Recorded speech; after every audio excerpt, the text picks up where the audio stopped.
মানুষ তো একা থাকতে পারে না, অবশ্যই আছে। ক্যারিয়ারের অন্যতম সেরা সময় পার করছেন দুই বাংলার জনপ্রিয় অভিনেত্রী জয়া আহসান।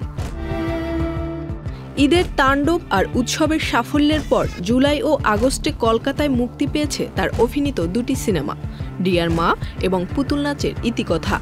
সিনেমার প্রচারেই কলকাতায় এক সাক্ষাৎকারে প্রথমবারের মতো প্রেম ও ব্যক্তিজীবন নিয়ে খোলামেলা আলোচনা করলেন জয়া আহসান।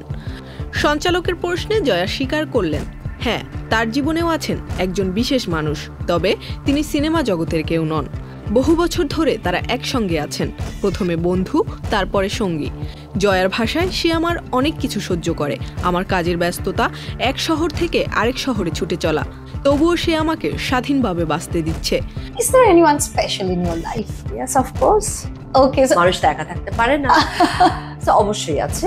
বান্ডেল থাকলে প্রতি সেনমানিতে টাকা বাঁচবে। বিকাশ সেনমানি বান্ডেল কিনে জিতুন প্রতি লেনদেনে। সঙ্গীর সবচেয়ে পছন্দের গুণ নিয়ে জয়া বললেন, সে খুবই শান্ত স্বভাবের, হয়তো সেজন্যই আমি তাকে এতটা পছন্দ করি। He's very calm. He's very calm. তবে বিয়ে নিয়ে এখনই কোনো সিদ্ধান্ত নেননি জয়া।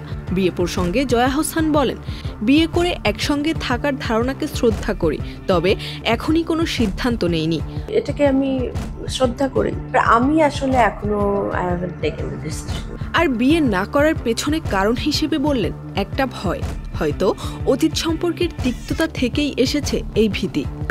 প্রিপারেশন, আমার একটা ভয় আছে, ভীতি কাজ করে আসলে আমার। পর্দায় যেমন উজ্জ্বল, ব্যক্তি জীবনে তেমনই রহস্যময়। এই দ্বৈত জগৎ নিয়েই যেন গড়ে উঠেছে জয়া আহসানের ভালোবাসার কাব্য। Jerin Sumi, Channel I.